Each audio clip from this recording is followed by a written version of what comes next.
If I'd known that, I wouldn't have. How long will it take if I set out from here?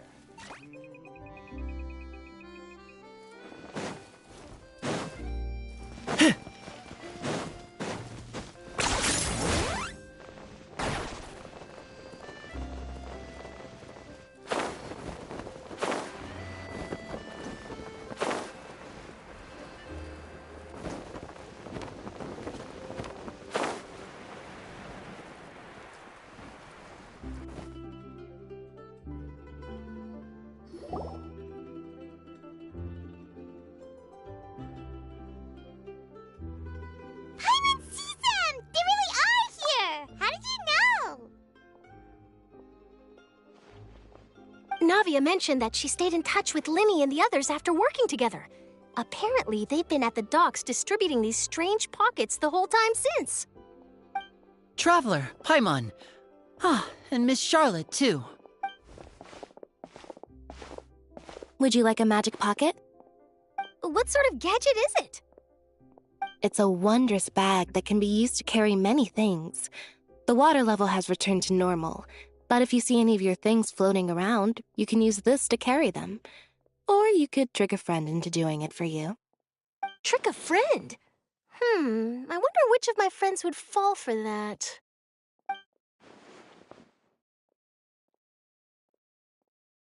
You could just make a friend like Fremine here. Isn't that right, Fremine? Is this what you meant by, I'll help you make some more friends? To be honest, that sounds pretty sweet. Could I have your contact, please? Sure. Please, write down my address. Lynette sure is working hard to help Fremine socialize. He was the one who proposed doing this. He even wants to assist in our magic shows. Yes, I was planning to first introduce Pear as an assistant, and later Fremine himself. In the future, I think we can leave underwater escape magic to him too. That said, would anyone want to see a diver escape underwater? Oh, it'll work out. Every journey begins with the first step. He'll become a part of our show eventually. Lynette, could you come over? Miss Charlotte says she wants to take a picture of us. Got it. My, that Charlotte is rather perceptive. She got rid of everyone the moment she realized I had something to say to you.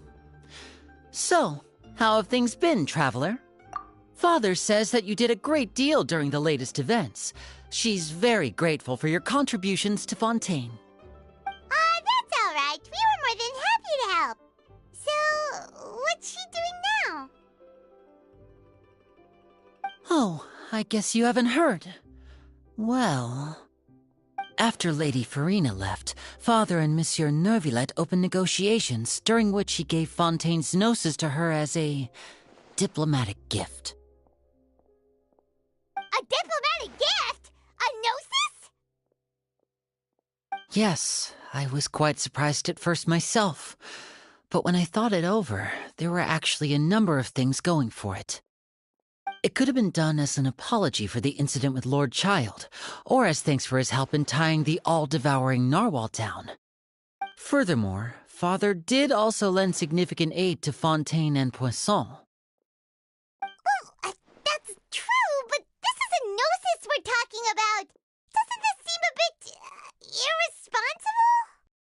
I would agree, but I've also heard that it seems that Monsieur Neuvillette has had a significant change of heart regarding the matter.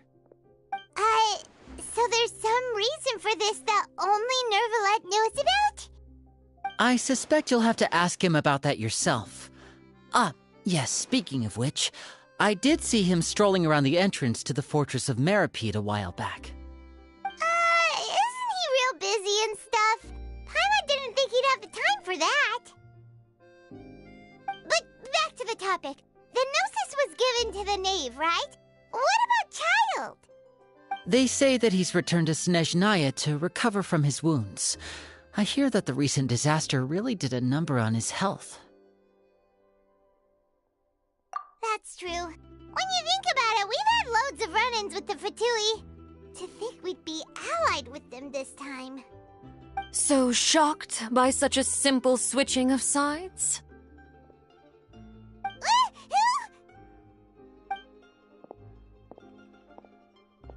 Father! Well, well, what do you know? Come to the docks to see how my children are doing and meet the traveler by chance. Please do not pay my accomplishments in Fontaine too much mind.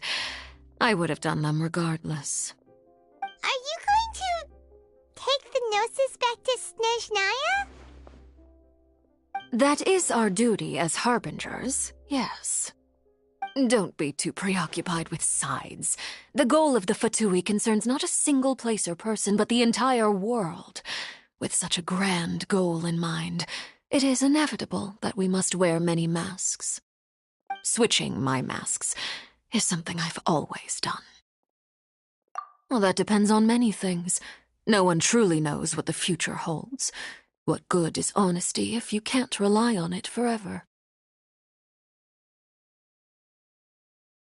As for you, I very much look forward to our next collaboration. Good things cannot be achieved alone, and you've proved yourselves to be great partners. A vision? All right. I'll remember to return it. Thank you for keeping it safe for him this entire time. And that's a wrap for me. Huh? You're... Greetings, Miss Journalist. Hello. If I'm not mistaken, there are diplomatic channels I'll need to report to take a photo of you. That is correct. So forgive me, but I will not be able to serve as a subject in your article. However, feel free to write as much as you'd like about our dear magicians and our upcoming rookie talent. I will. The sea breeze is quite pleasant. I shall continue my walk while the weather remains so agreeable. Farewell. Farewell, Father. Oh, she has such an intimidating presence. I didn't even dare to take a picture. Thankfully, I've already wrapped up all my pre-scheduled interviews. Thank you all. This'll be more than enough for me to write about, I'm sure. Don't be too nervous. Why don't you take a magic pocket before you go? Here, Traveler, Paimon, you take one too. To move things about? That's right. Funny. I was giving out magic pockets when we first met too. And what do you know? I'm doing the exact same thing right now.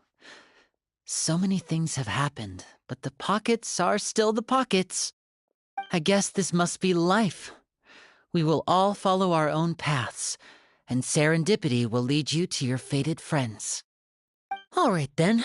We'll be handing out pockets in some other districts later, so we'll get going now. Have a good day, you two. Well, guess we sent Charlotte off. Shall we go see how Neuvillette's doing? Let's go.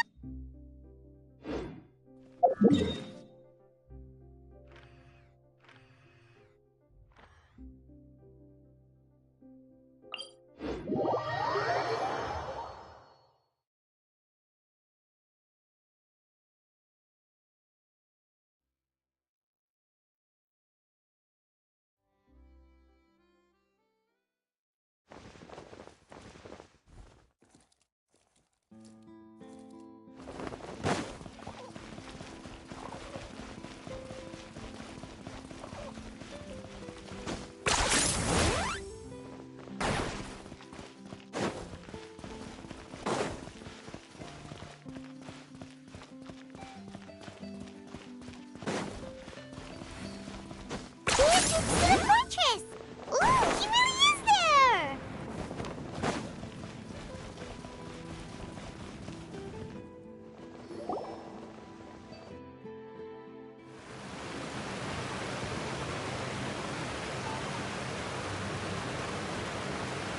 So, you really are here, Neuvillette! Paimon didn't think you were going to have free time this hour of the day. Really? Oh, I suppose you must have met Mr. Linney. He took the time to greet me earlier when he passed this way. In any case, you came at a good time. I was just considering reaching out to you to set up a meeting, so I may explain some things that I haven't had the time to before. Aw, Paimon's glad that you remembered. Thank you for keeping us on your mind, what with you being busy and all. Alright, let's have it then. How was Fontaine actually saved? The whole business is still quite the mystery to us. It is strange how words can often leave a bitter taste in the mouth when it finally comes time to say them out loud.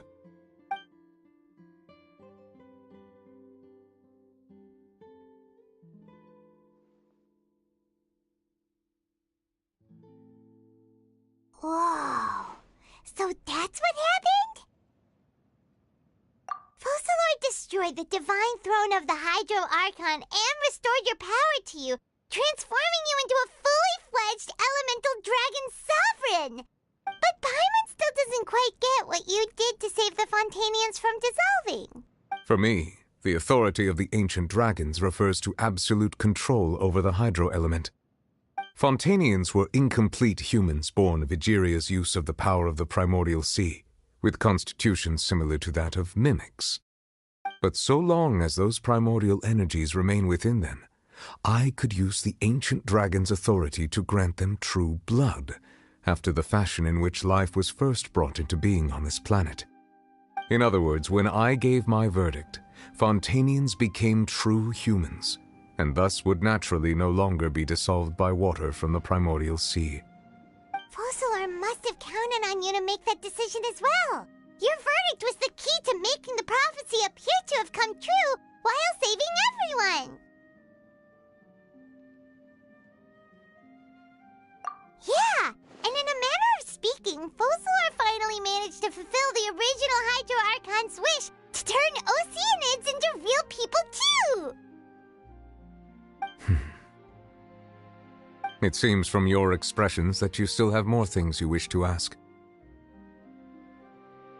Ask away. I will tell you the truth as I know it.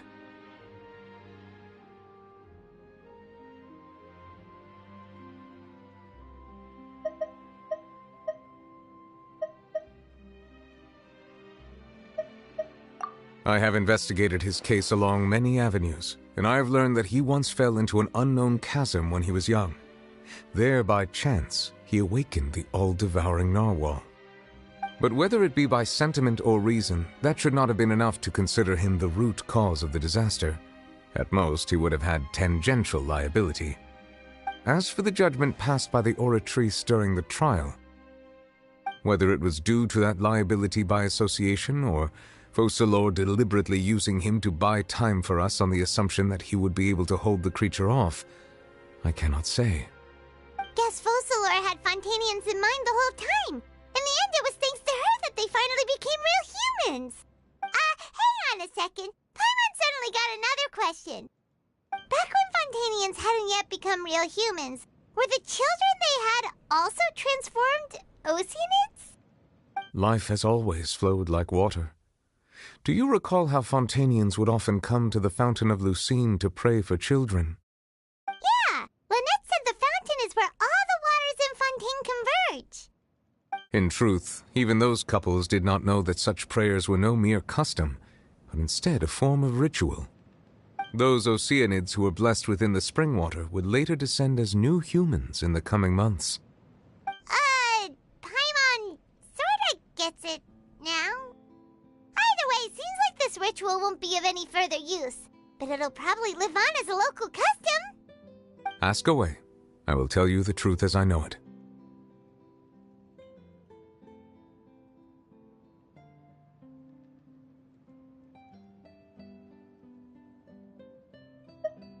Yeah, about that.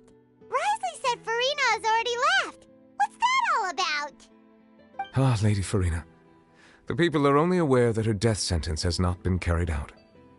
She abdicated the post of Hydro Archon and left affairs related to that title to me, before leaving the Opera House.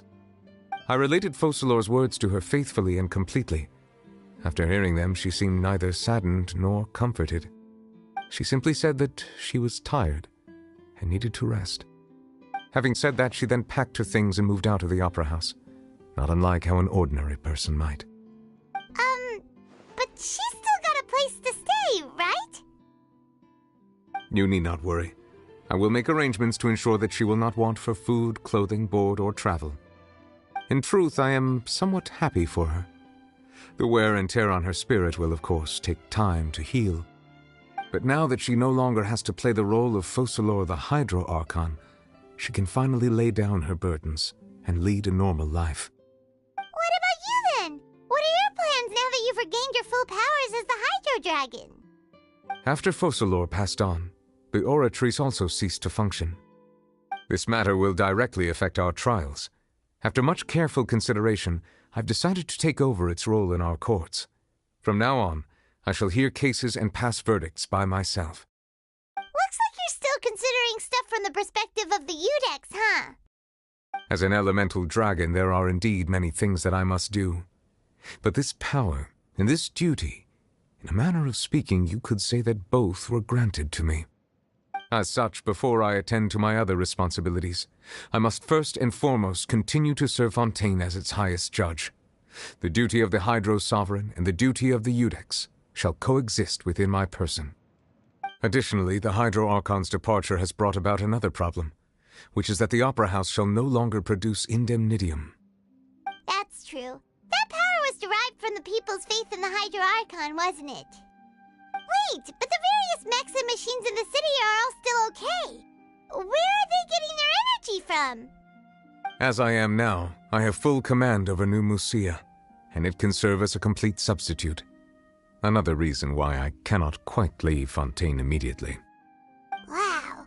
This ancient dragon's authority stuff is really quite useful, huh? Ask away. I will tell you the truth as I know it.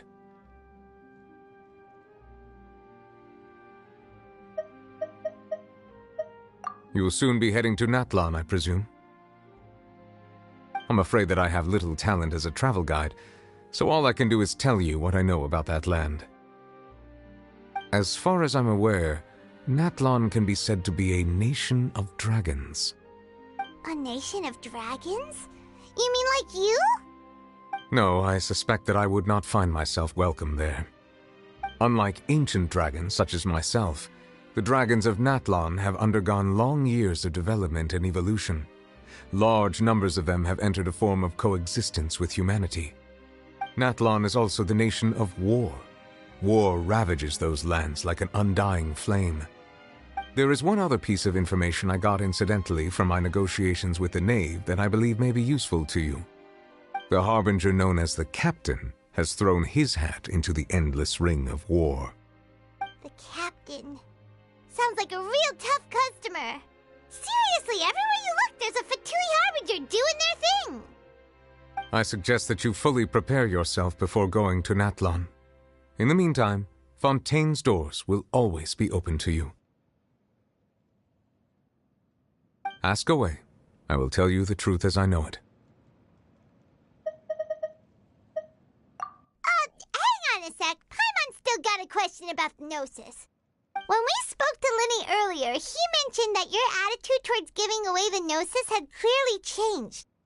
We guessed that there might be some reason for it that only you were aware of. No wonder the House of the Hearth is the Fatui's intelligence division. They are certainly sharp.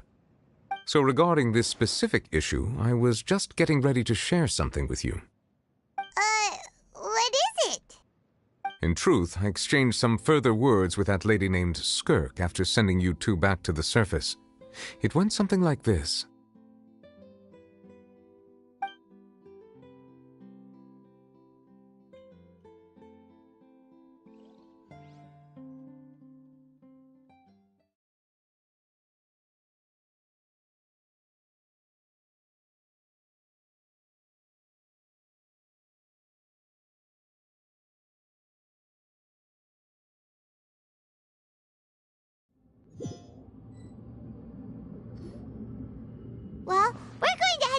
outside to see what's going on. You hurry over soon as well, all right, Nervalet?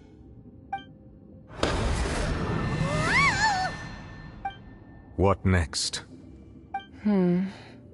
The all-devouring narwhal isn't here, so I'm no longer getting any interference.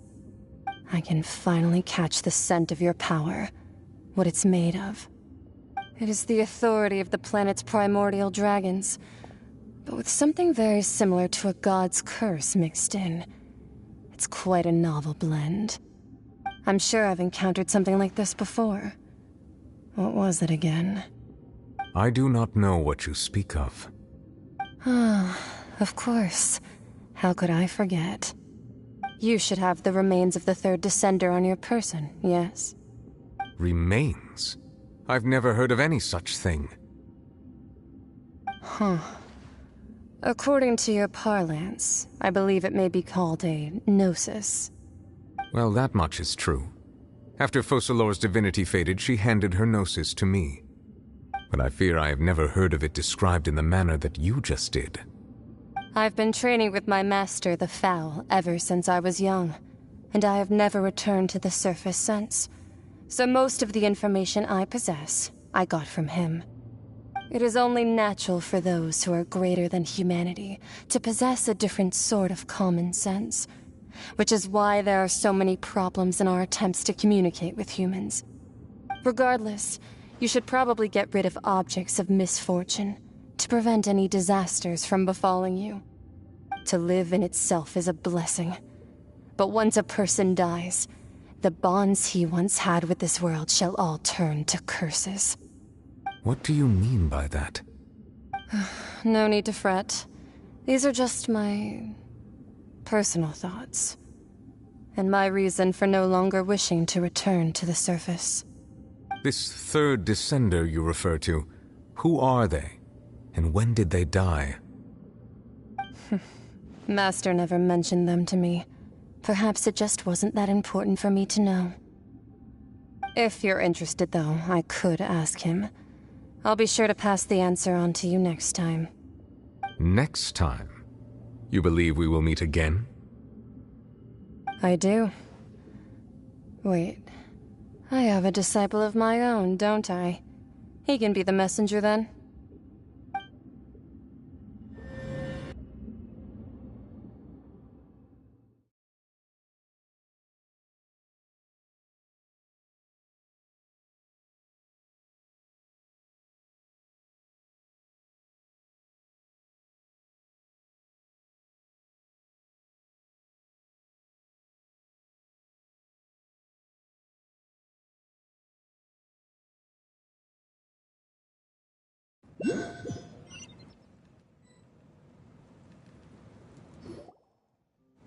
That's what she told me. Whether it would prove useful or not, I wanted to pass that information on to you. The remains of the third descender? So that's what the Gnosis actually are. Paimon just thought they looked like chess pieces. How could they be a person's remains? All the same, assuming that there was no misunderstanding or special metaphor at play, that is what she meant to say.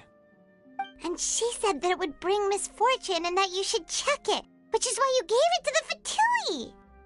If she speaks the truth, then I would simply be putting Fontaine at unnecessary risk by keeping it here.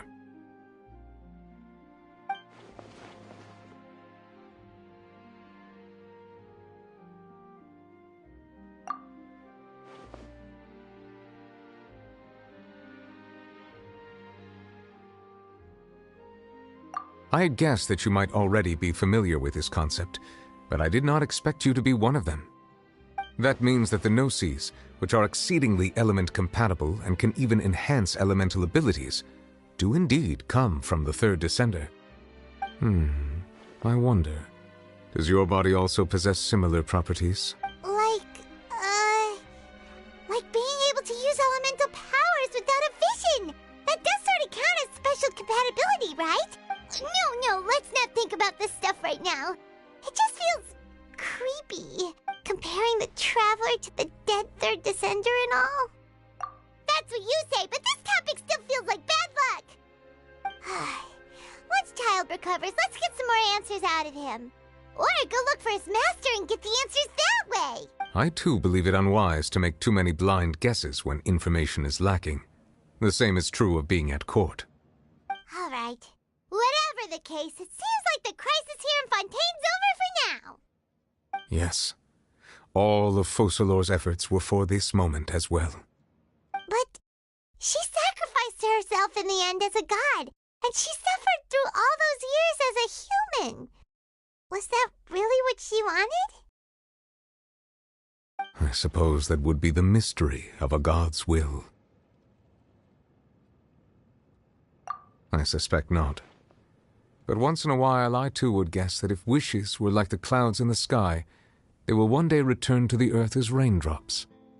Life flows like water, and rain is the final answer.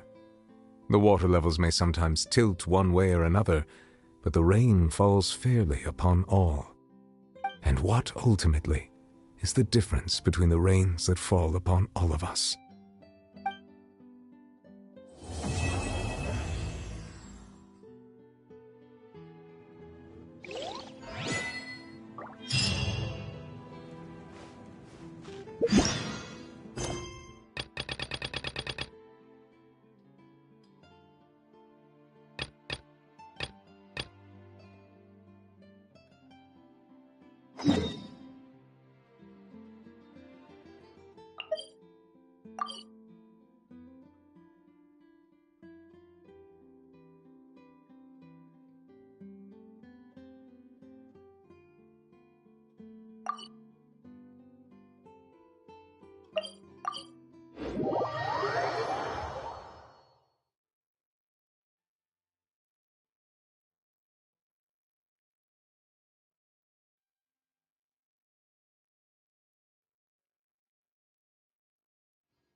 Perfect.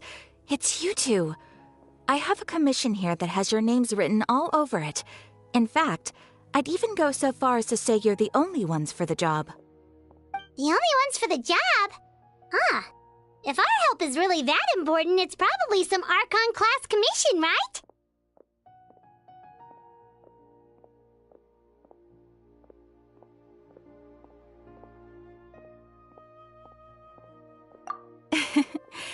The Adventurers Guild doesn't employ that kind of classification system. In fact, this commission is also probably not nearly as intimidating as what you're expecting.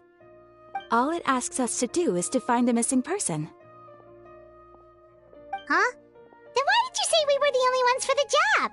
I came across this commission while reviewing our backlog not too long ago. It seems simple, but our records indicate that over a dozen successive efforts to complete it have all ended in failure, despite attempts by several accomplished and renowned adventurers. With the reputation of the Adventurers Guild and the performance of the Sumeru branch at stake, it's in our best interest to assign this commission to the adventurer with the highest completion rate over the past few years. Well, that's us for sure. All I'm asking is for you to give it your best shot. If it proves to be beyond your capabilities as well, I'll talk to the commissioner about canceling the commission. Okay, so who are we looking for? And what is it about this commission that's made it so hard to complete? This commission was jointly issued by the residents of Vimara Village. They say one of their own villagers has gone missing. But the problem is, they don't know the missing person's name. They can only provide information about his general appearance. They're all from the same village, but they don't even know his name? If so many adventurers have failed to complete this commission, maybe this missing villager doesn't exist at all. Could it be some sort of a prank or something? Unlikely. Several villagers came by to issue the commission, and judging by their appearance and tone of voice, they seemed incredibly sincere. It certainly didn't seem like a joke to them. Besides, putting up a commission requires a processing fee.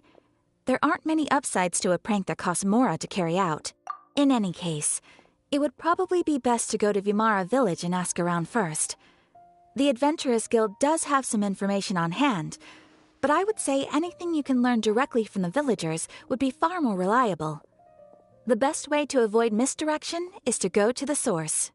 All right then, let's go! Paimon's starting to get really curious about this whole thing.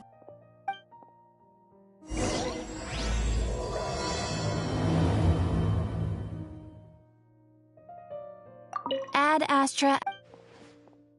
Thank you for completing today's commissions. Here is your reward.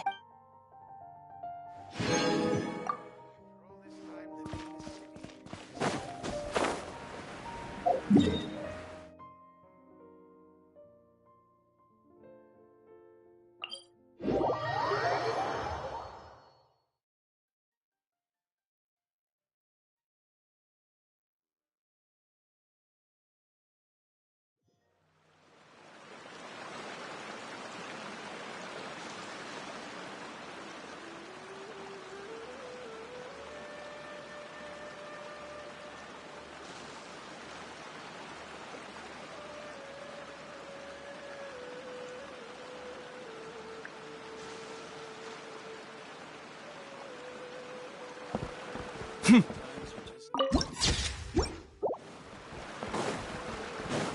made it to Vimara Village! Why don't we talk to some of the villagers to learn a little bit more about the missing guy? Hello there. You looking to buy something? I do business in this area. Oh, no, we're adventurers. Catherine sent us to look into a commission here in Vimara Village. Ah, so you're here about that, then. You're not the first, that's for sure. We've certainly made a lot of trouble for you all. To be honest, we aren't holding out much hope. Many adventurers have made their way out here, confident they'd be able to help us, only to leave soon after with nothing to show for their efforts.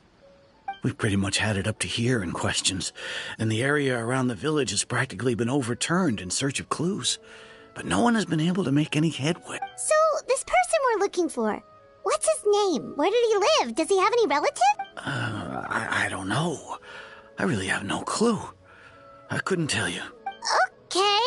Guess you are really sick of answering questions. I'm sorry. I didn't mean to sound short with you. I was actually just giving you my answer to your questions. I know it may seem like we don't have anything to offer by way of information, but I promise you, we all have a very strong impression of him. When you live in the same village as someone, you develop a lot of memories together, you know? We just don't know the specifics. Maybe we did at one point, but that information is long gone by now. At least that's what everyone in the village seems to think. We've all exchanged what we know, and that was the only logical conclusion. All right. Specifics aside, then, what kind of person was he? Young guy. In his early 20s, probably. Incredibly kind sort of person. Always willing to lend a helping hand. I'd chat with him when I didn't have any customers. I even saw him stick out his neck for others on more than one occasion.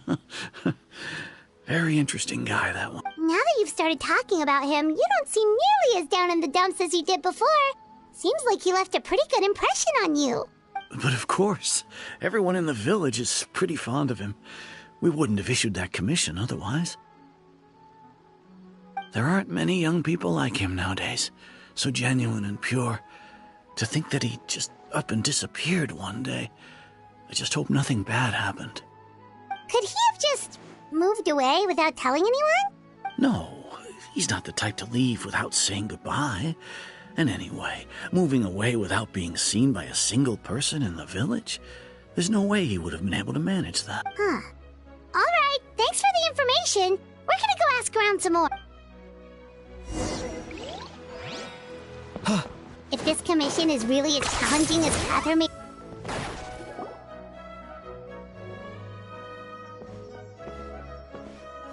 It's that guests I hear. Hi, Grandpa Amadea. We're here to help you look for the guy that's gone missing. Ah, so that's what brings you to these parts. coming all this way for our sake.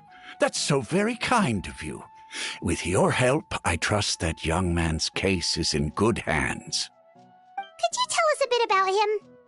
Of course. I'm happy to help any way I can.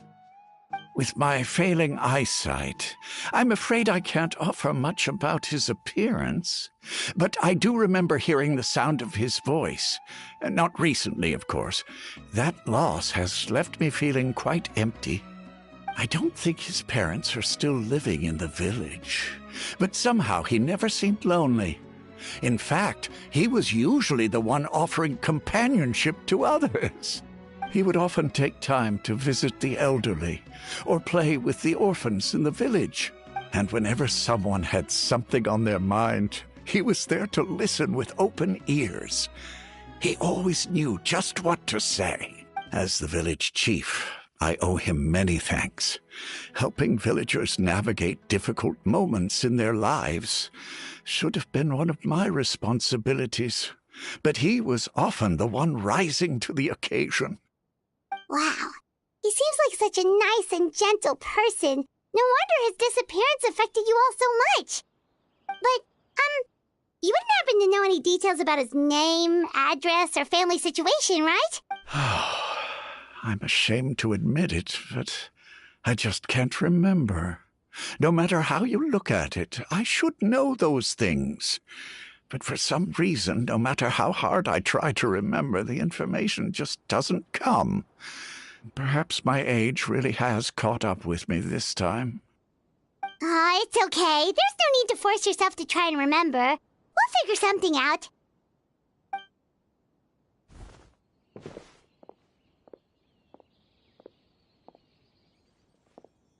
Well, Traveler, what do you think?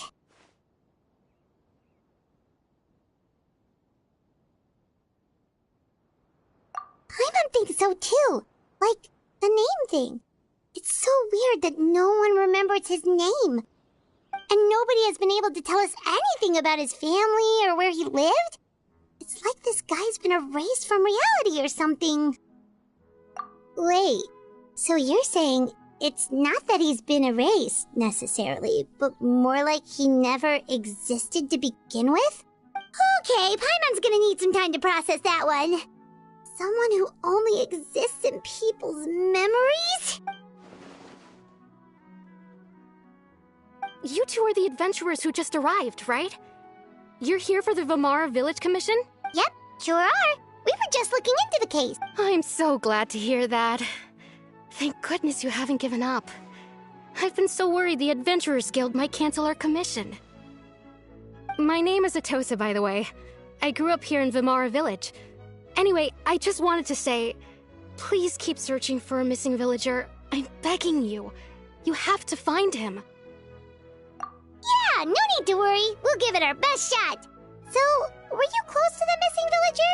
Are there any leads you can give us? I'm not sure this counts as a lead, but follow me. There's a place I'd like to show you.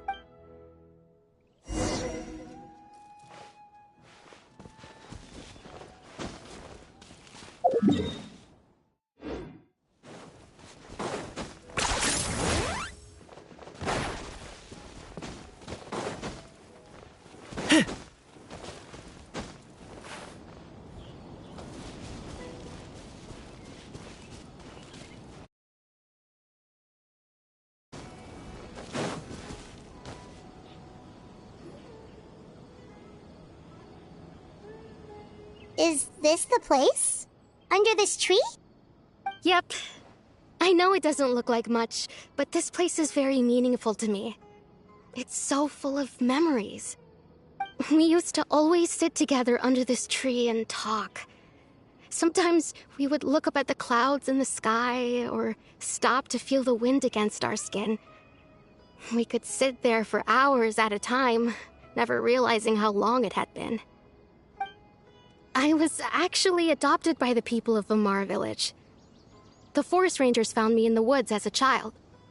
I was surrounded by such good people, and growing up in the village was so lively.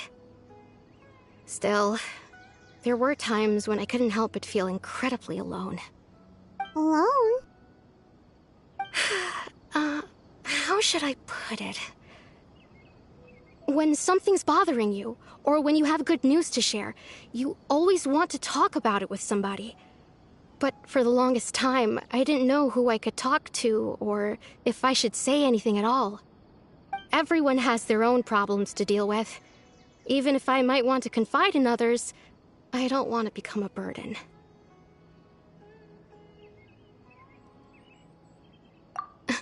Really? You know exactly how I feel? Aww. Wow, that sounds really nice.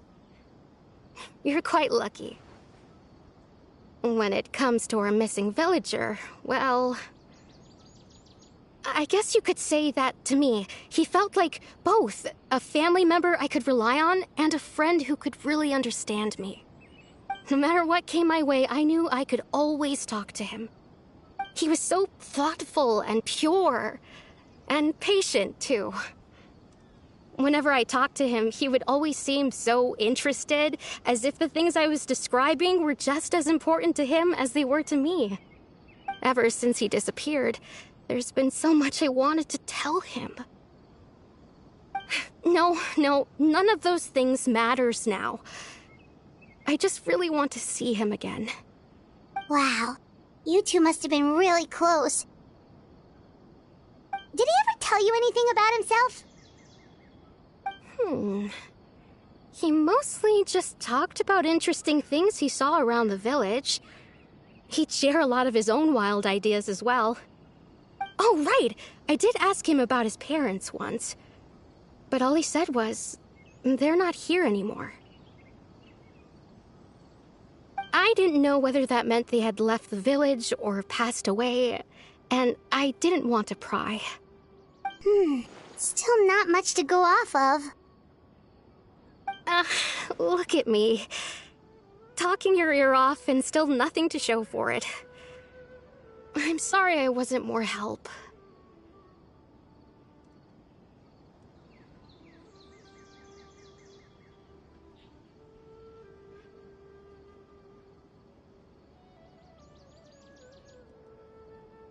The last time I talked this much in one go was when we were still together.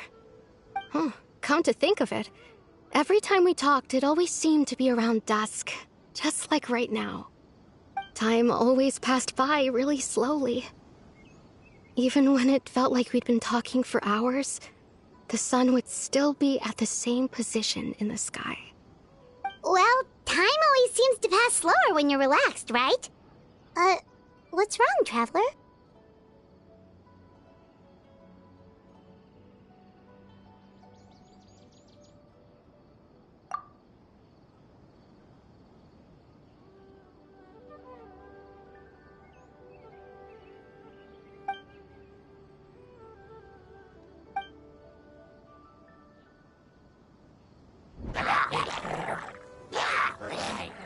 Hey, look at those hilly trails over there. Doesn't it seem like they're acting a little strange?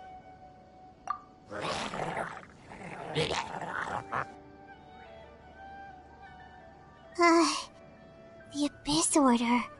Could they be the ones behind all of this?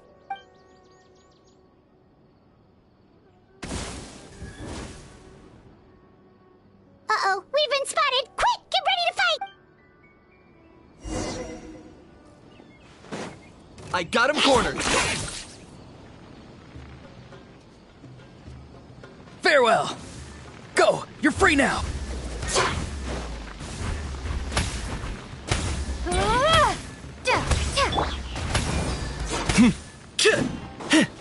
Yeah! Target acquired!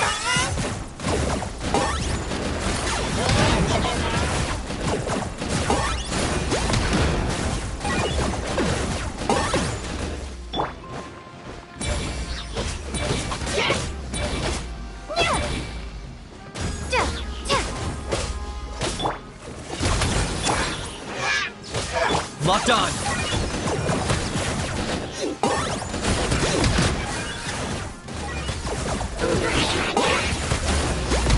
Shadow of the past, mine to command! Everybody stand back! Sacrifice! Speechless.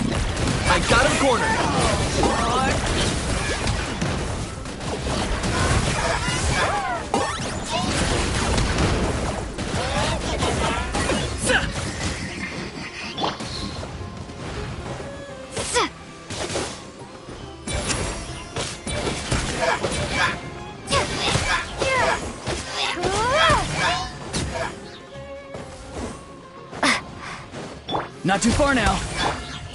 Locked on.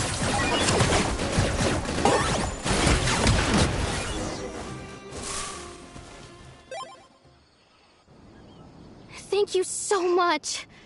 I wasn't expecting monsters to show up. If you hadn't been here, I'm not sure what I would have done. It was no trouble. Now that I think about it, the hilly trolls around Vimara village have been a lot more active lately. They seem agitated and would often attack anything in sight. Chief Amadea doesn't allow the children to play in the area around the village anymore. Maybe the Abyss Order really is involved. Well, we should head back and check out the situation in Vimara village just in case. If the Abyss Order is plotting something, that could spell trouble for the villagers.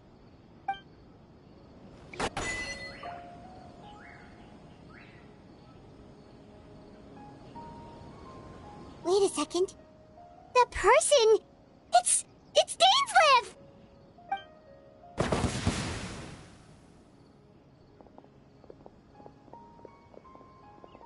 Ah, it's you two. Oh, a friend of yours? Well, I'll leave you all to it then. I should head back to the village and check up on Chief Amadea and the others anyway. Well, see you later. Yep, see you later, Atosa!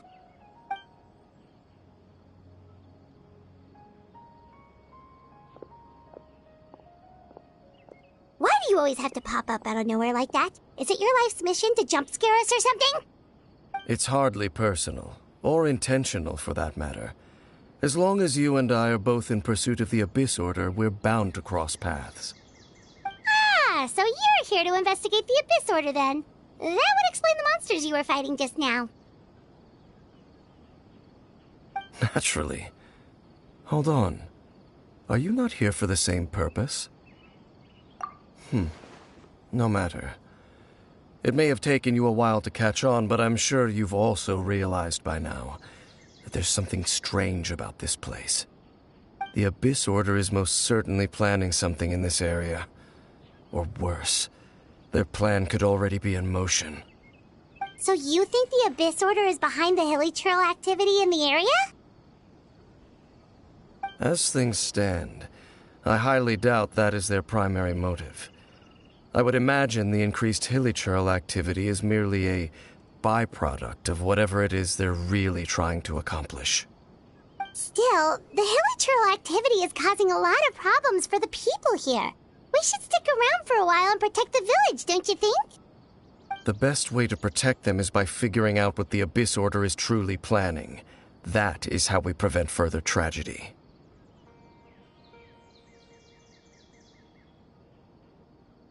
And you shall have them. I never intended to hide anything from you. Don't worry. There should be ample time to talk.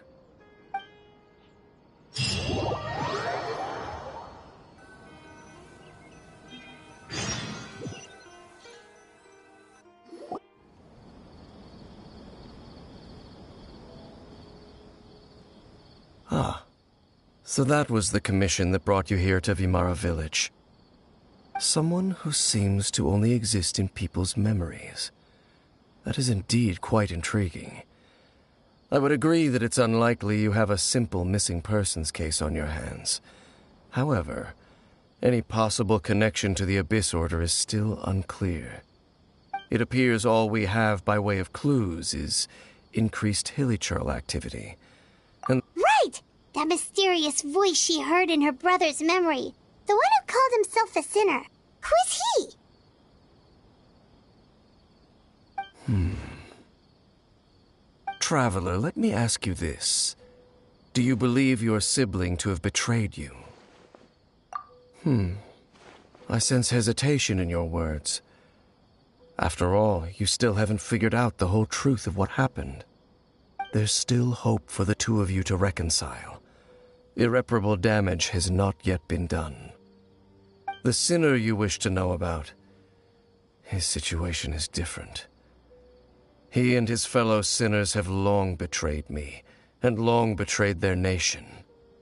His name is Vedrfolnir, the Visionary. I'm loath to admit it, but he is also my kin, my older brother. Your brother? There were 5 of them, the 5 sinners of Canria. The wise Roptatir, the visionary Vedderfolnir, Gold Rhindaughter, the foul Sertalogi, and Rehir of Solnari, Rerir. No matter how eroded my memory may become, I will never forget their names. One day, I shall have my vengeance. Wait, some of those names sound really familiar. Rhindaughter is the one who created Albedo. Sertalogi is Skirk's master. And the one we just learned about, Dane's brother, Vedderfolnir. If he was the voice of the sinner, then the one who inspired Clothar to create the Abyss Order was him.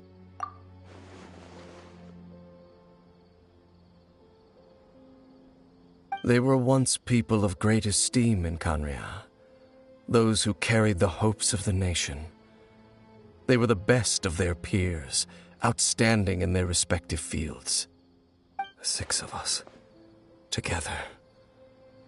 We should have been the ones to prevent the disaster, the ones to stop the Vinster King from continuing to rock the foundation of the world. Yet, deep within, the 5 of them craved something more. They could not resist the call of the Abyss, and divided among themselves a power that could destroy the world. So they became sinners, but also transcendent beings, each in possession of world-shattering power. And when the cataclysm occurred, not one of them stood up in defense of their nation. Not one came forward to prevent the tragedy, and for that, they shall never have my forgiveness.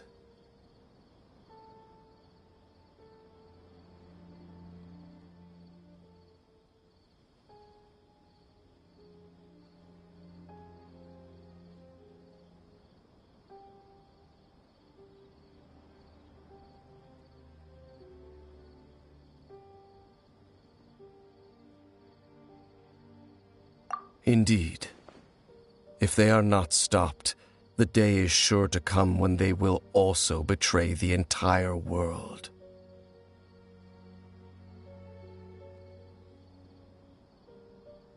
Of course. As I said, I never intended to hide anything from you. So, Dane, what have you been looking into all this time? I've continued to investigate the questions surrounding the Loom of Fate.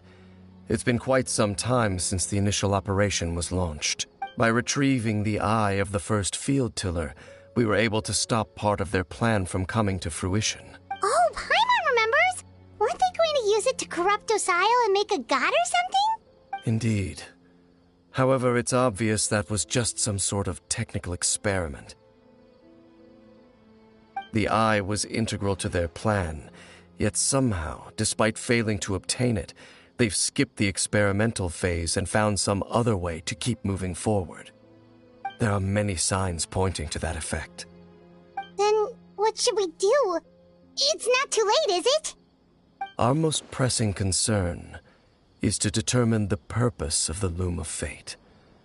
From there, we'll be able to deduce the Abyss Order's true objective.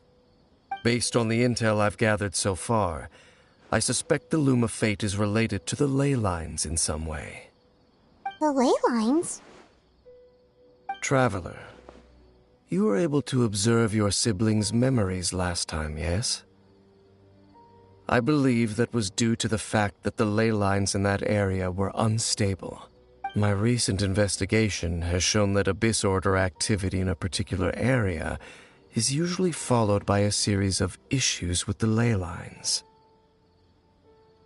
Wait, then our commission here in Vimara Village, the person who seems to exist only in people's memories, could it be connected?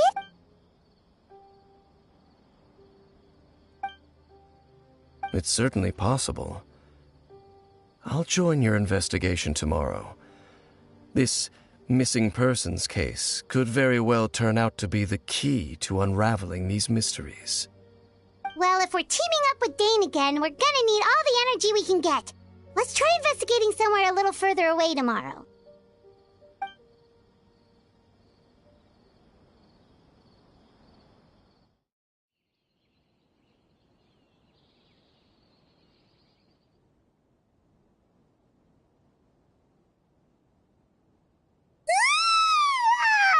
So tired.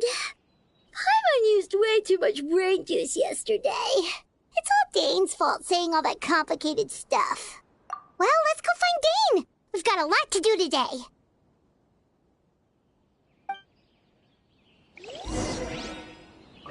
This is such a great place for a vacation. Let me just take a few more days off.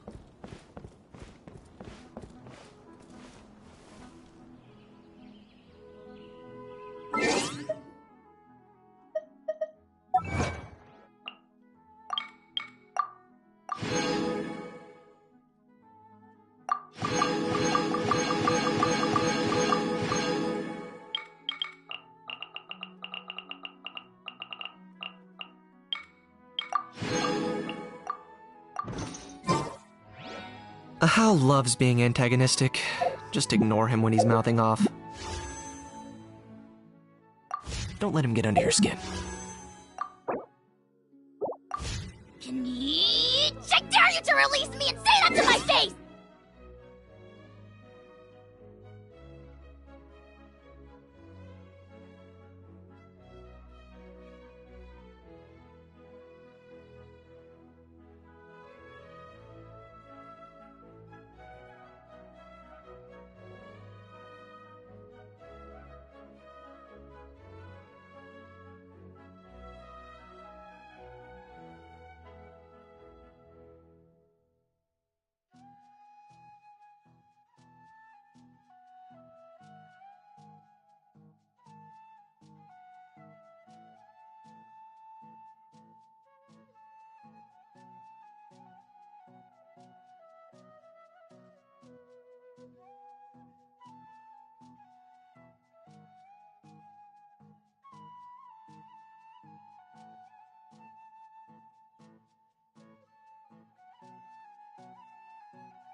Dane?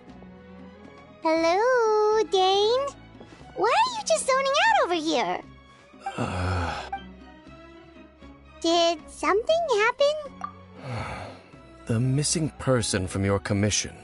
Could you describe them to me? Oh, young guy? Early 20s? Seriously, Dane, what's going on? There appear to be certain memories in my mind that weren't there before.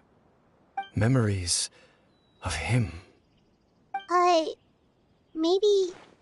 Maybe we just talked too much about him yesterday and you had a weird dream or something?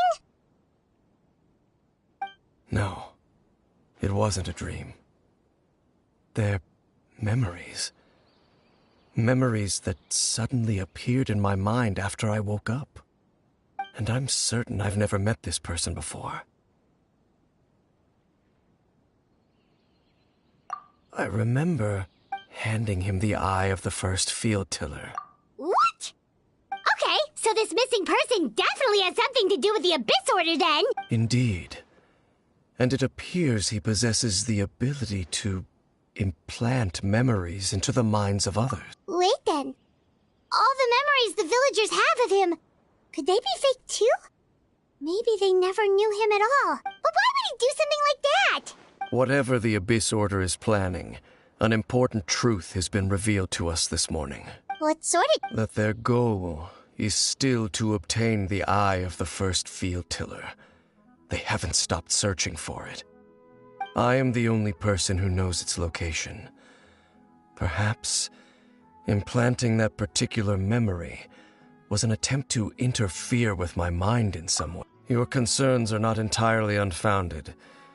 I don't believe the Abyss Order is capable of altering reality like that just yet.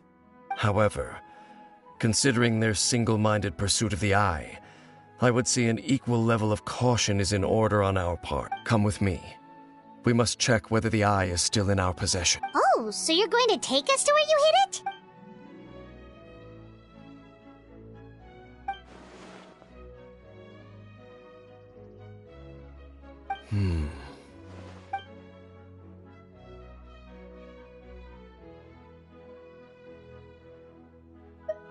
Of course.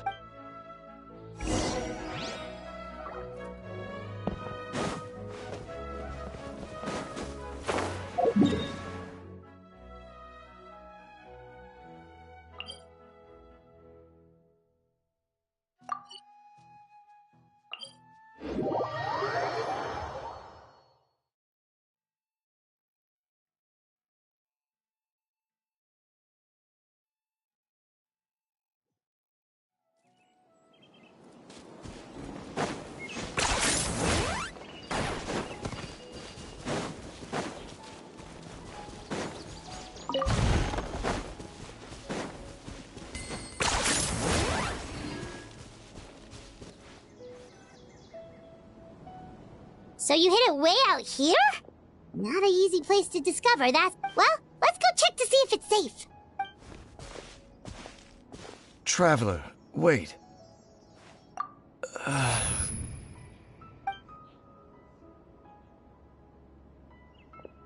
We've no time to lose. Let's head inside.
Target acquired.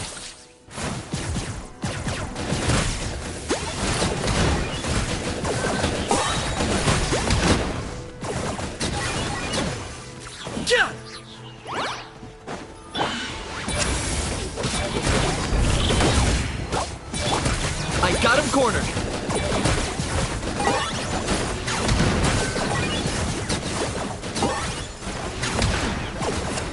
It appears the mechanisms here have changed over time. You can access the upper floor through the side door. Perhaps you should try reactivating the mechanism over there.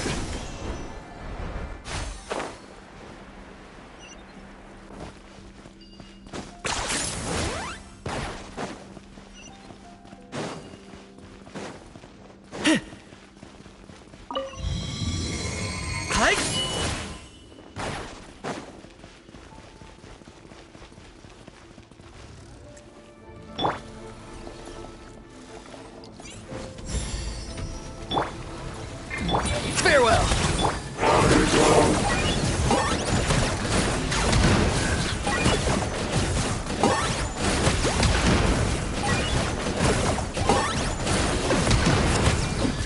That was unexpected!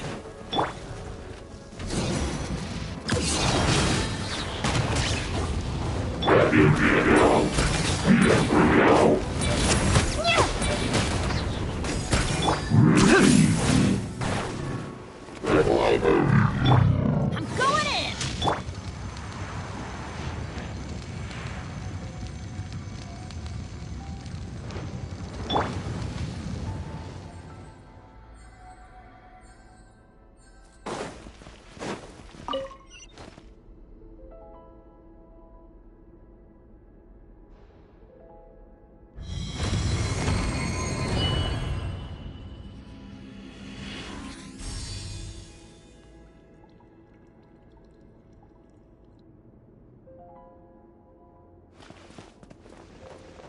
Make sure all the runes are pointing in the direction indicated by the light.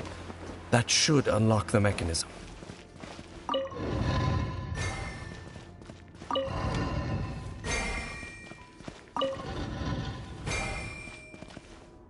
Ah, the door's open. Let's go.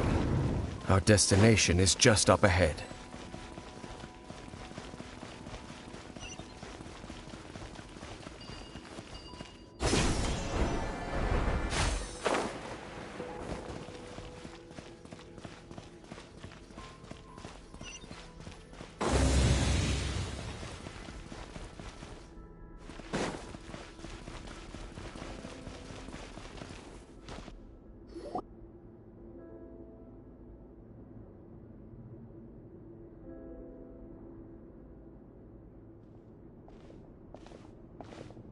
Looks like we can't go any further. Be on your guard. It's the Abyss Order! They're here!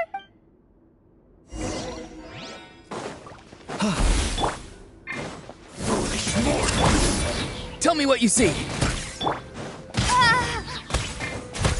Claim these souls. Target acquired. Look at your souls in sacrifice!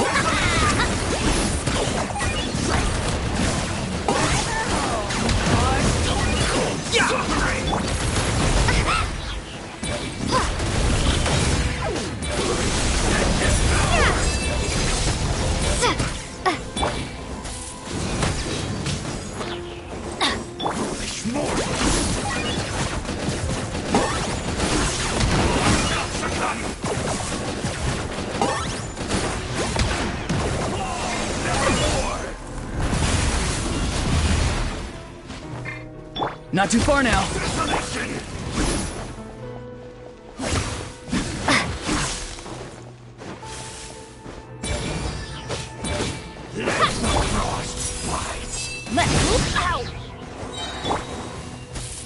Teamwork is dreamwork!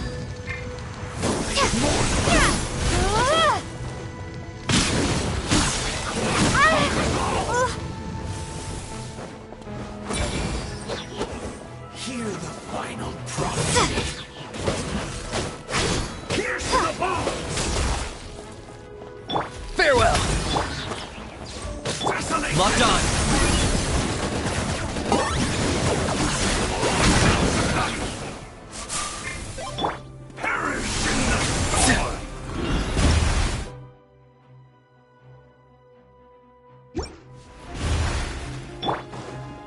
Get out of here! Out of the way! That's gonna hurt in the morning.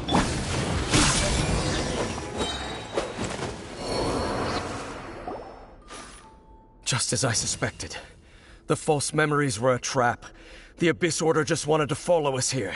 Now that they're in the vicinity, we should have a chance to see. Dane? What's wrong? Can you feel that? There's been a disturbance in the lake. Wow, you must be really sensitive to that sort of thing. Paimon doesn't feel it. You too. Do as I say. Use that mechanism over there and leave this place. The Abyss Order is putting something in motion. If you return to Vimara Village, I suspect you might finally have the opportunity to locate the missing villager. Just think of it as a way to divide.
I knew going along with your trap would be the only way to meet with you face to face.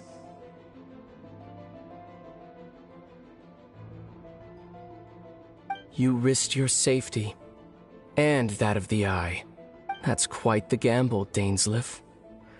But I believe that I am the one walking into a trap laid by the Twilight Sword. So you came here all on your own? What about those followers of yours?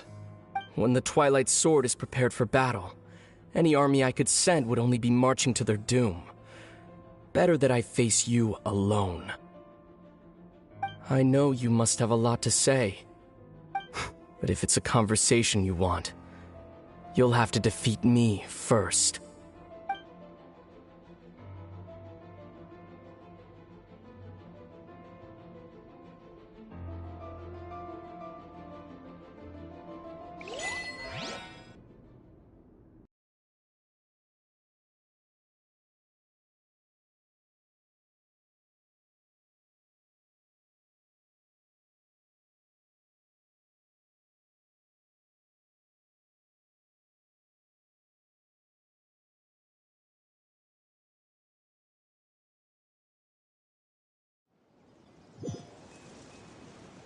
The Abyss Order's on the move. The ley lines are all out of whack. Hey, look at those hilly trails over there. Weren't they acting super agitated just a little while ago? Why are they so calm all of a sudden? In the New World, they bade farewell to the shrouded sun. At last, they no longer needed to dwell on their suffering, or try to differentiate between various thoughts of blasphemy. Such was the price they paid, and thus their souls became cleansed and pure. Did you hear that? What was that sound? It sounded so gentle. Could that voice be comforting the hilichurls in some way? Oh, this is weird. Let's check if this is happening anywhere else.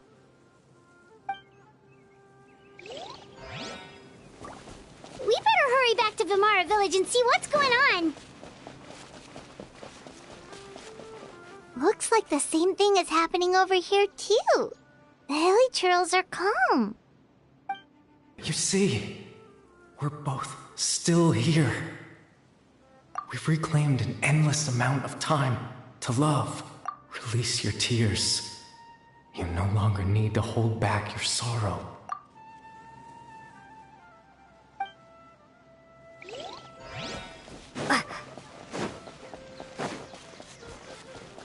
Over there.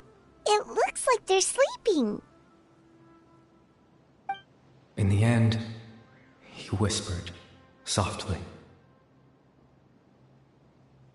Sleep well, Father. Sleep well, my beloved people.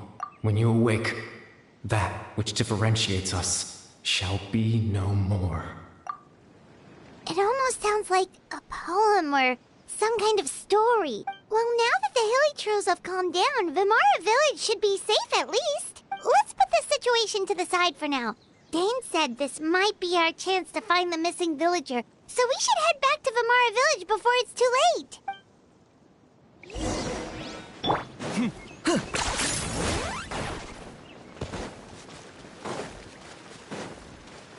Ha! Huh?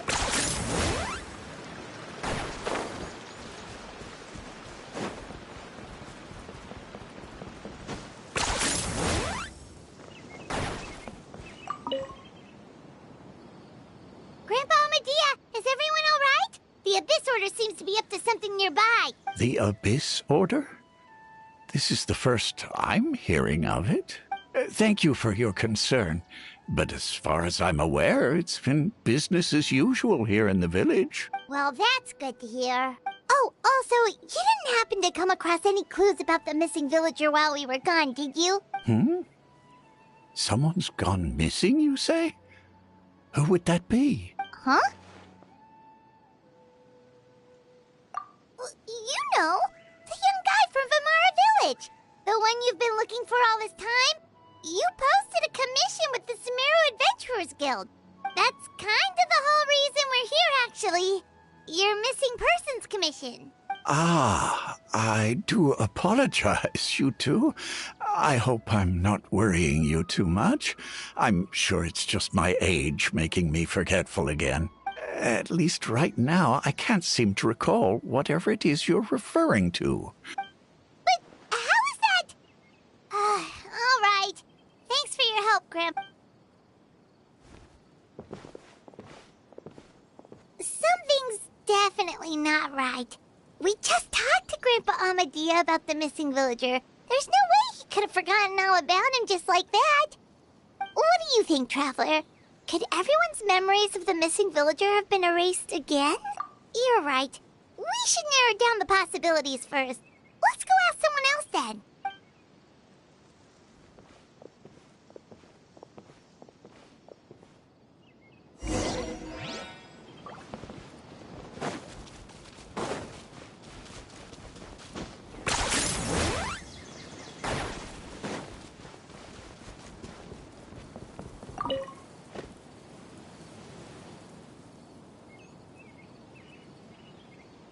Someone's gone missing?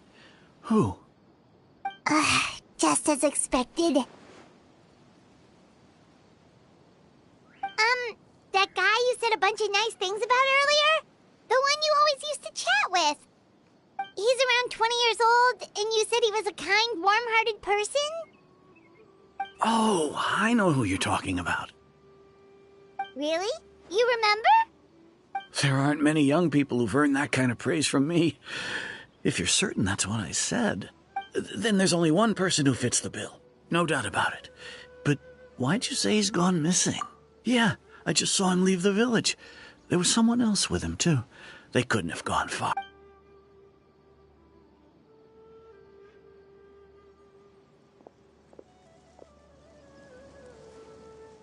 Strange. Bayram seems to remember him. And apparently he just saw him? Do you think maybe it's not that there's something wrong with people's memories, but that we've somehow returned to a time before he went missing?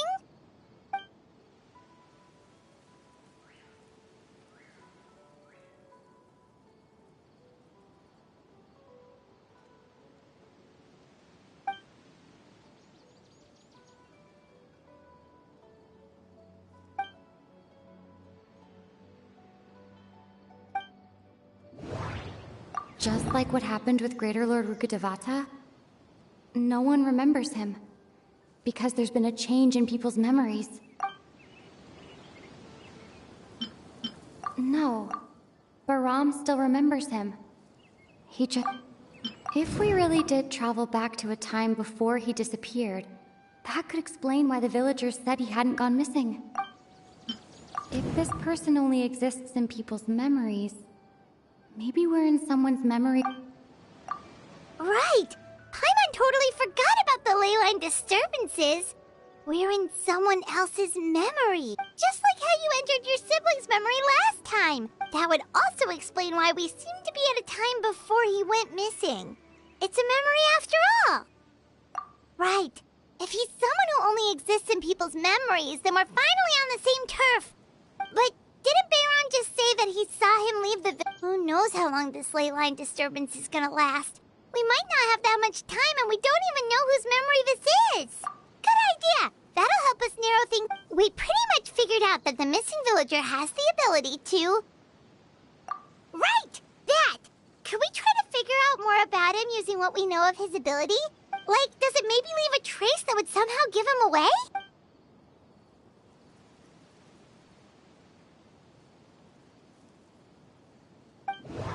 All the memories seem to be set in or near Vimara village. But I'm still not sure if they're restricted to this location. No. Based on what we know so... If time was allowed to pass within the false memories, there's a higher chance they might conflict with someone's original recollection. That would make it much harder to avoid suspicion. There's a difference between memories that arise from lived experiences and those that are implanted into the mind. Perhaps it has something to do with time. Maybe not. No wonder! All this time and the sky hasn't changed a bit! That must mean time isn't passing! That's the tell of the fake memories! The implanted memories are basically taking place outside of the regular 24 hours of the day. If the memories included the regular passage of time, it would be easy for people to tell that something was off. Like there could be overlap or something. People might start to wonder why they remember doing two different things at the same time of day. That's why he makes sure the memories take place at a specific moment in time rather than over a period of time.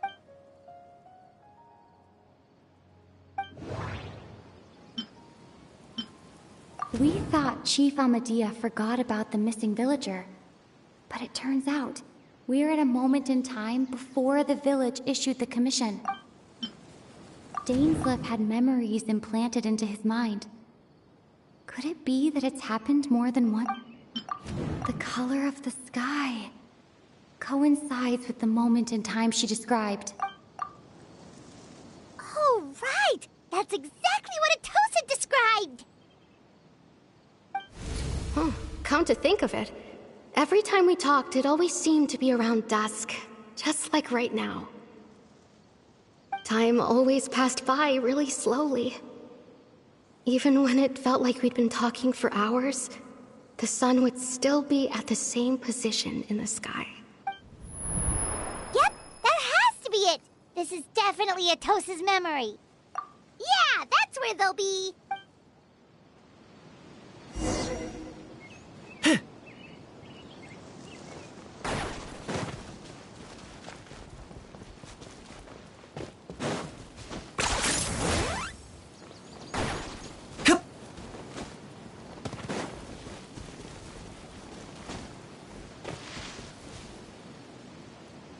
So, you see, Granny Jahiat was a mercenary when she was younger. She just talks like that out of habit. She's not trying to scare the children on purpose. Oh, there I go again. Always talking about my own things. Do you maybe have anything you want to share? It's okay if you don't.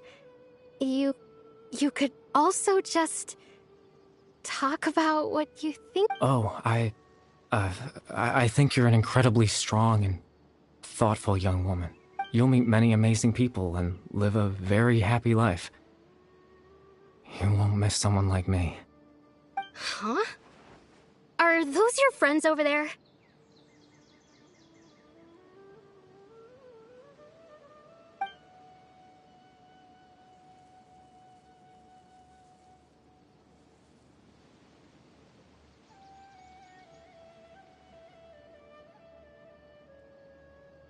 Oh, right. This version of Atosa hasn't met us yet. Friends? I guess you could say that. It must have taken them a lot of effort to find me. So, I should see what they need. I'm sorry, Atosa.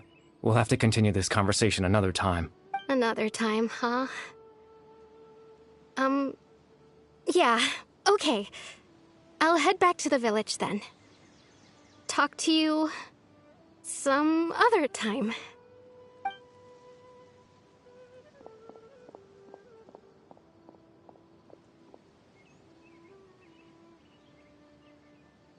It's nice to see you, Traveler. I believe this is the first time we've met.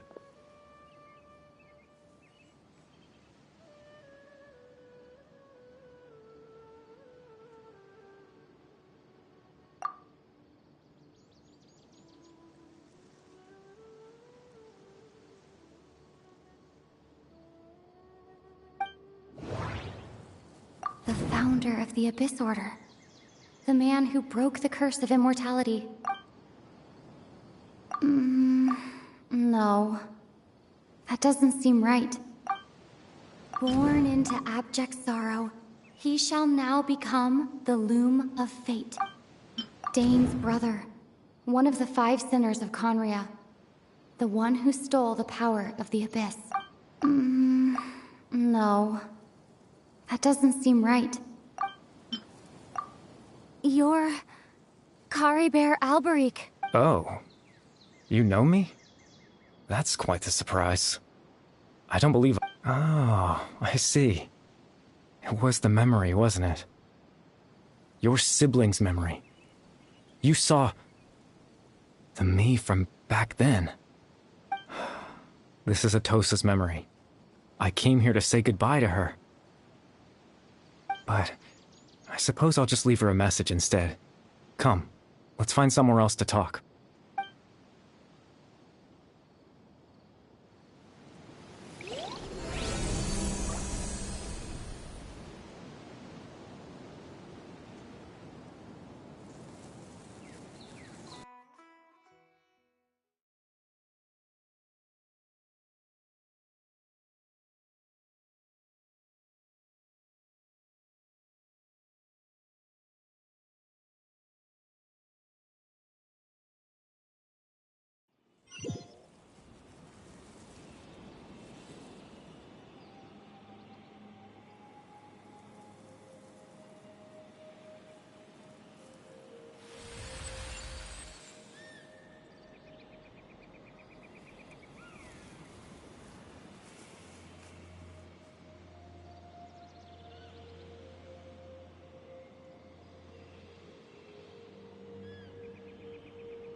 I suppose you could call it the realm of my consciousness.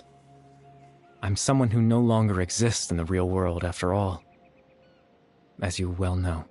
It's nothing. I still have enough strength to play the part of a good host. I've always hoped that I'd get the chance to talk to you like this, and now, the time has finally arrived.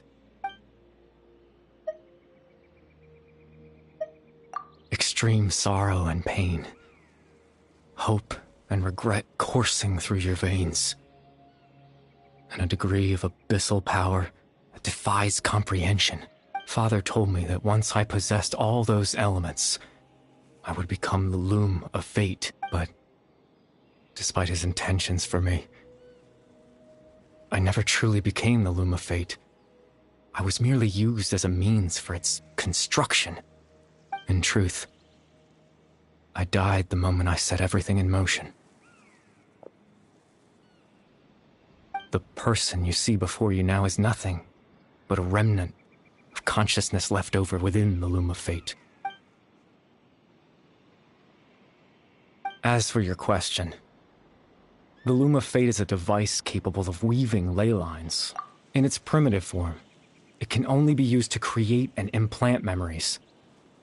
But as more of it is completed, its power becomes stronger and stronger, until finally, it has the power to weave real ley lines of its own. Once fully completed, the moment it gains the power to weave ley lines, it loses the lower-level ability to influence memories. But it also becomes a tool that can change the entire world. Yes, I have the ability to control the loom in its semi-completed form. I suppose you can think of it as a form of compensation. After all, its existence cost me my life.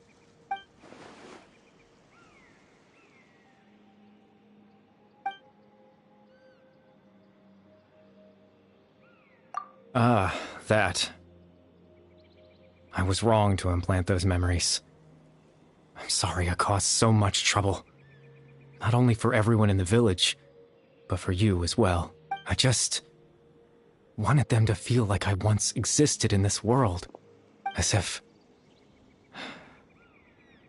I had a chance at life.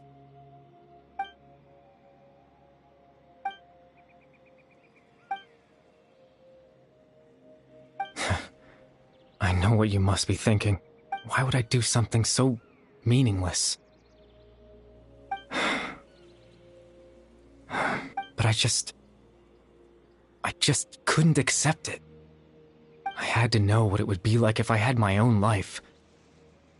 What kind of person I would be. What other people would think of me. Chief Ahmadiyya, Baram, Granny Jahiyat, Atosa. What would it be like if I could live alongside them? No cataclysm, no curse. Just a quiet life in a peaceful village. I was curious, so I selfishly tried to have my own life. Even if that meant piecing together the version of myself that could have been. One memory at a time. I know it sounds stupid. After all, my life ended a long time ago. Any chance at living was stripped away from me when I was 8 years old. My consciousness left to mature in an illusory world of nothingness. Even the form you see before you was nothing but an invention based on my father's appearance. An imagined version of what I would look like if I had the chance to grow up.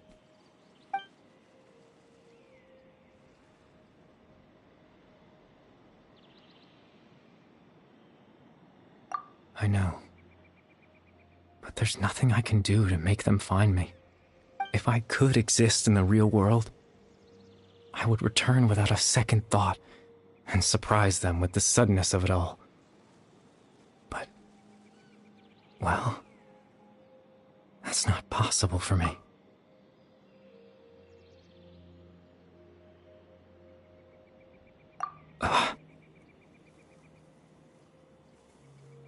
I know.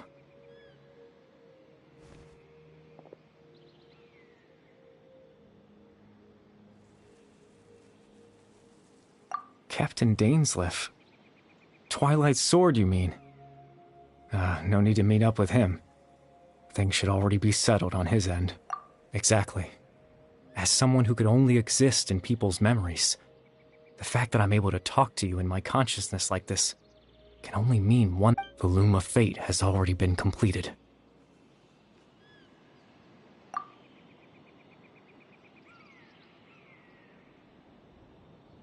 No need to worry about Captain Dainsleif. He's absolutely fine. The only reason he lost the eye was because I happened to guess exactly what he was planning. Captain Dainsleif has had the eye inside his body this whole time, hasn't he? His plan was to lure the Abyss Order to a false location, capitalizing on their pursuit of the eye in order to have the chance to confront the prince. He would then hand the eye to you and tell you to take it away from that location. That way, Captain Dainsleif could accomplish his own goal and ensure the safety of the eye all at once. That's right, because in his mind, he had given it to you already.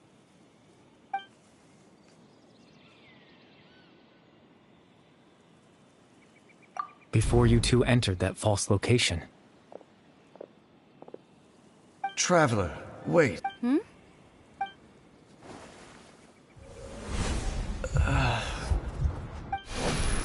We've no time to lose. Let's head inside.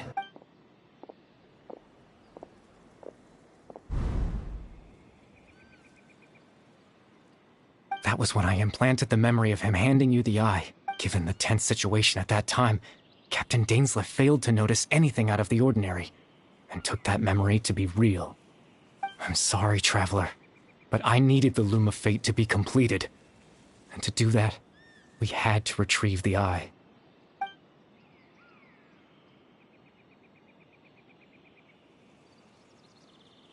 I promise I'm not trying to conceal anything from you, but I truly have no idea what the prince is planning. Tevat's ley line system is deeply entrenched in the planet. Creating new ley lines can neither replace nor extend the ones that already exist. In the face of everything they could be planning, I fear I'm too insignificant to even get a glimpse of the bigger picture. In any case, I had my own use for the Loom of Fate, and my goal, at least, has been achieved. You remember my father, don't you? Clotar Alberic. I believe you saw him in your sibling's memory. After he used the power of the Abyss to restore consciousness to my hilichurl form, I suffered from an indescribable level of mental anguish. To comfort me, my father told me a story, that this was a fairy tale world where I had to take on the form of a little monster. That story managed to dispel my fears, even if just for a moment. My goal was simple: to use the Loom of Fate in its near-completed form, when its ability to create memories was at its strongest, to implant a specific memory into the minds of the hilichurls. In that memory, I would tell them a story, just like my father did for me. It was a story of fairy tales and love. But more than anything, it was the story of us.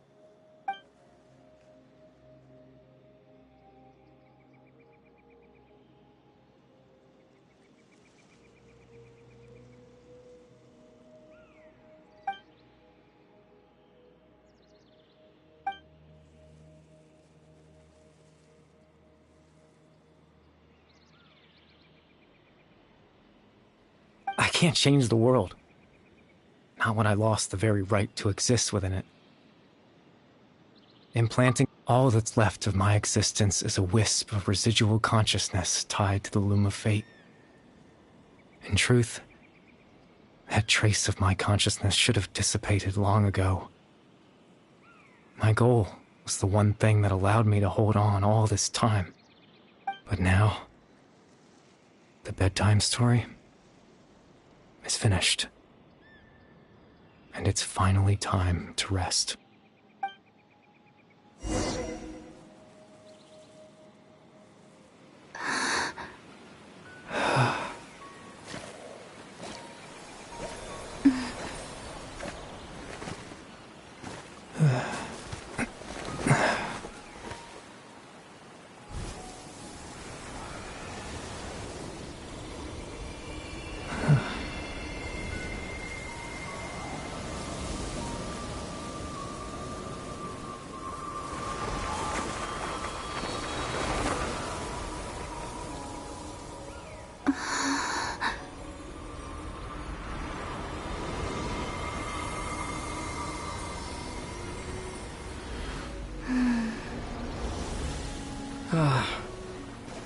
Looks like I was too late to see Kari Bear one last time.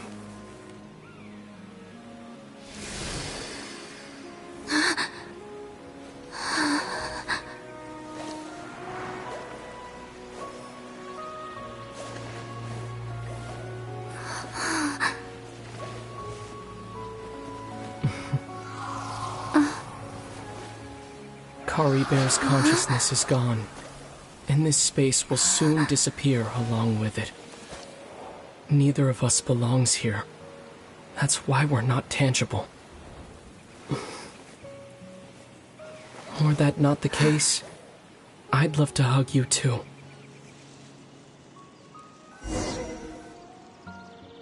Well, how about a conversation?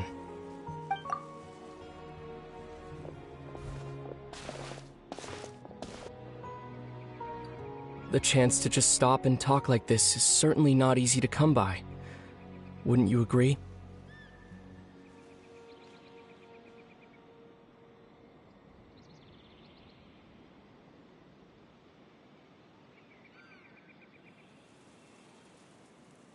That battle earlier was tough. The one against Dane, I mean. I didn't expect that after everything, he would still hesitate to raise his sword against me. Were it not for that, perhaps I'd still be no match for the Twilight Sword. Even after 500 years. The Loom of Fate, huh? I still haven't found a way to utilize it to its full potential. But there's still time.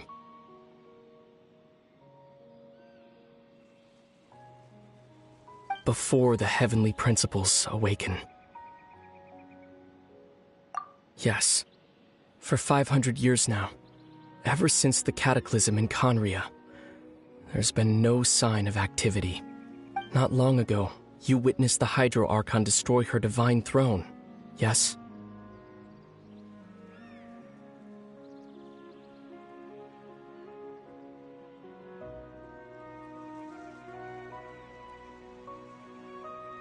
Such a flagrant disregard for the rules, and still Celestia took no action. I suppose that's proof enough of the heavenly principles situation.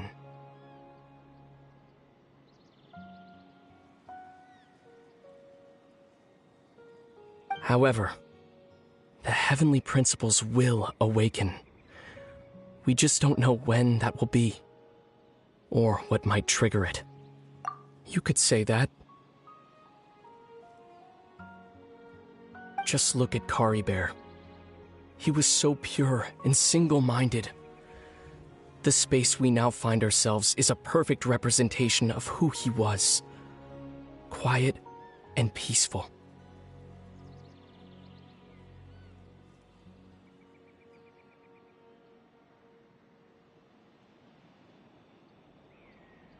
Even as a hilly churl, seeing the terrible sight within the mirror wasn't enough to taint his spirit. He brought comfort to the people of this world, even though he was denied the very right to be a part of it.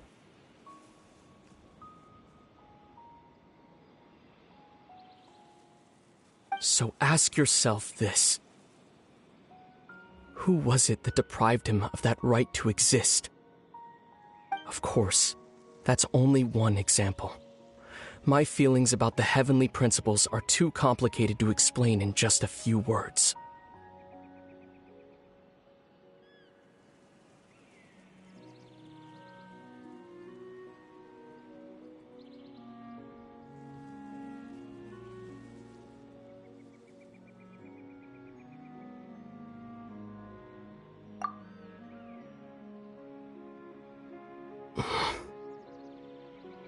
Lumine?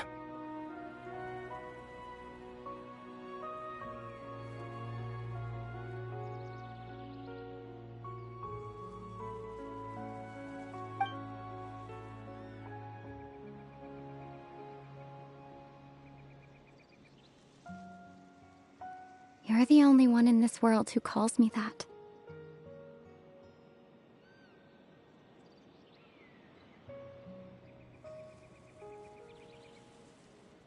There's so much I wanted to ask you.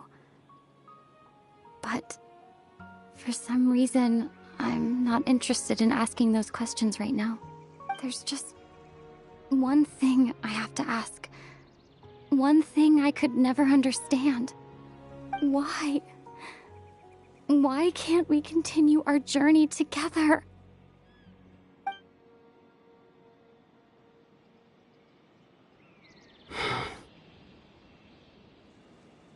At the end of my journey, I arrived at a place known as the Sea of Flowers at the end. Do you remember? A long time ago, when we traveled between worlds together. You told me. You wanted to find a place in the universe where that one flower was in full bloom. To have a place like that suddenly appear before me? Well, would you think of that as a coincidence? You mean? I miss you too, Lumine. But as this war continues to rage, and as I continue to seek that final answer, I don't even know how to face myself sometimes. Let alone my own sister. What's going on? This space has lost its tether. I doubt it'll be able to exist much longer. In fact, aside from our ability to physically interact with each other, there's something else you should know about this space. With Kari Bear gone, we won't be able to remember anything that happened here. Everything in this space will be wiped from existence, including all memory of our reunion. You're only telling me this now?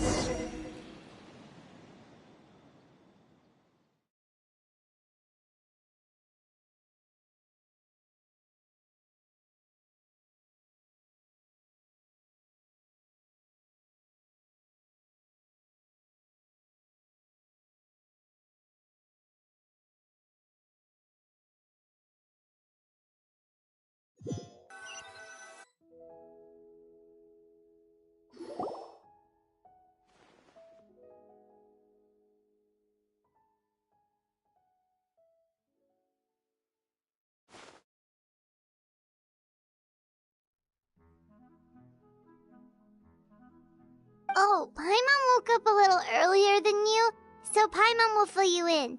The villagers said that they saw us sleeping near the village yesterday. They couldn't wake us up no matter how hard they tried, so they decided to just bring us back here. Oh, and Dane came by just now. It looked like he was injured. He didn't say anything, though. Just made sure that you were all right and left. Kinda seemed like he had a lot on his mind, but that's Dane for ya. Let's think for a second. We were in that memory, and we saw that guy you called Kari Bear. He was the missing villager that we've been trying to find, right? And after that, Paimon doesn't remember what happened. Wait, really? What a score!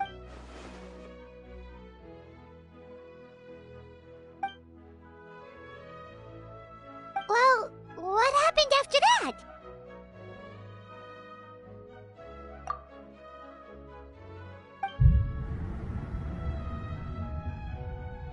Ah, there you are. Sleep well? Bayram, you sure seem happy. Did something good happen? Something good? Huh. Wasn't anything good or bad, I'd say. It's just that, well, the village organized another search party yesterday. It didn't feel right to leave all the searching to the adventurers. So there we were, searching away, when suddenly this one guy said it all came back to him. According to him, one day around dusk, he was passing by this one tree outside the village. There he was, sleeping under that tree all by himself. His parents came a little later to wake him up, and they all left together. It looked like quite a happy family, apparently. And after that, well, we all started to feel like that really is what happened. Kind of strange that we forgot all about it for so long. Oh, and we also remembered his name, Kari Bear. Now, that's not a name you hear every day. Would have been helpful if we remembered it sooner. Well, I hope he's happy wherever he is, and we're all relieved now that we know what happened. Seems like everyone thinks Kari Bear left the village. That's probably for the best. At least they have some sort of explanation now. Paimon wonders how Atosa's doing. Maybe we should go check on her. If she hasn't remembered like everyone else, we can tell her what happened. Paimon didn't see her in the village just now, so she's probably at the tree. Come on, let's go talk to her.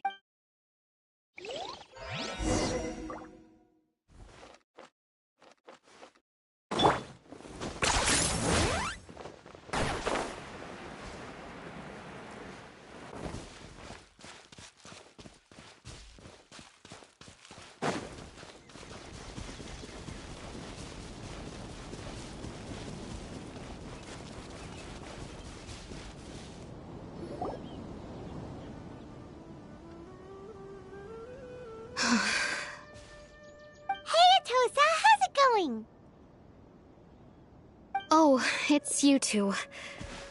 I was just about to go looking for you. I wanted to thank you. I was part of the search party, so I remember what happened to Kari Bear now. Honestly, I just can't believe I forgot something so important. It's funny, but I have this feeling he told me the same thing. I just can't seem to remember when. I guess it doesn't really matter anyway. Life is made up of a series of memories. As long as I hold on to our time together, he'll always be a part of my life. I'm just happy I got to meet him. So, who cares what happens in the future, right?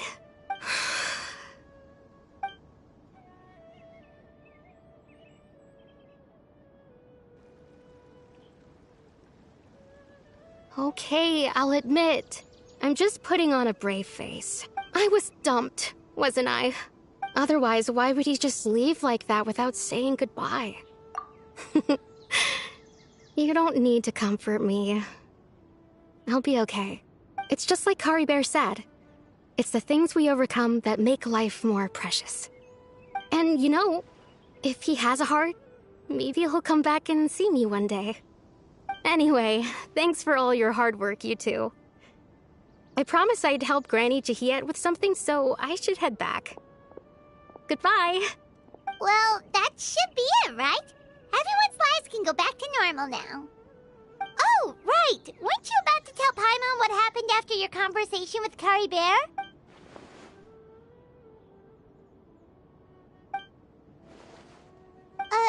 A picture? Where'd that come from? Let Paimon see.